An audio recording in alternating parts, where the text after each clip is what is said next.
In recent years, Brazil has gone through a roller coaster of turmoil. Between economic woes, corruption scandals, and impeachment proceedings, Brazil is in a deep crisis. Many blaming fingers point to President Dilma Rousseff, who was recently suspended from office. But this has been a slow unraveling for the world's fifth most populous country. So here's the situation.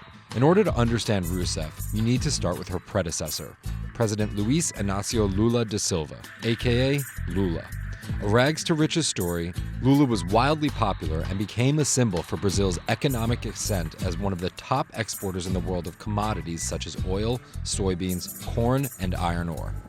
Dilma Rousseff was Lula's protege and became the first woman to be elected president of Brazil in 2010. During Rousseff's presidency, global prices for raw materials began dropping, and a corruption scandal paralyzed many infrastructure projects, putting severe strain on Brazil's economy. How bad did it get?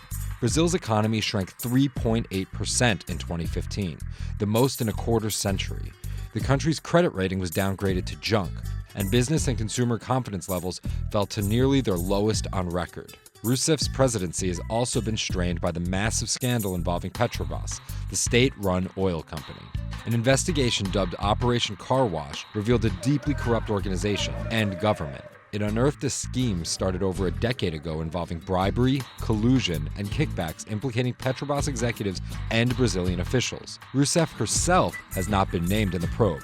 What might prove Rousseff's undoing, however, are claims she doctored accounts to cover up the government's deficit woes during her 2014 re-election campaign. In March, more than 3 million Brazilians took to the streets calling for Rousseff's ouster. On May 12th, the Senate voted to put her on trial.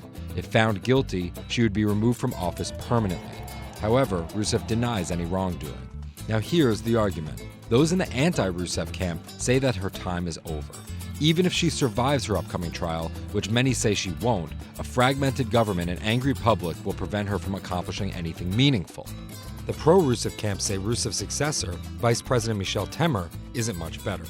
Just last year, he tweeted, quote, "Impeachment is unthinkable." Since then, Rousseff herself has accused him of attempting a coup. Looking big picture, there aren't many good guys here. 352 of Brazil's 594 members of Congress are currently under investigation for corruption charges. Brazil's future is uncertain right now, but whoever rises to power next faces a tough task in stitching the country back together.